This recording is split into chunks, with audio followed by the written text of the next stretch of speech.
સુરતના વરાછા વિસ્તારમાં તાપી નદીના કિનારે નવનિર્મિત સુરત શહેરના 41મા પોલીસ સ્ટેશનના નૂતન ભવનનું લોકાર્પણ પ્રસંગે નાયબ મુખ્યમંત્રીએ જણાવ્યું હતું કે સૂર્યપુત્રી તાપી નદી અને દાનવીર કર્ણની ભૂમિ સુરત શહેર ઐતિહાસિક મહત્વ ધરાવે છે।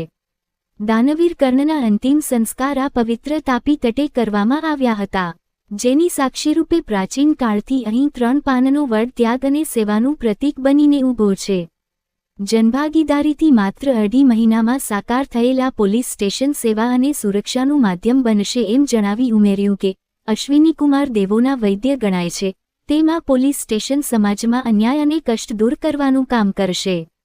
સૂર્યપુત્રી તાપી નદીના દર્શન કરીને પોલીસ સેવાના ભાવ સાથે કાયદો અને વ્યવસ્થા જાળવવાનું કાર્ય કરશે તેવો વિશ્વાસ વ્યક્ત કર્યો હતો।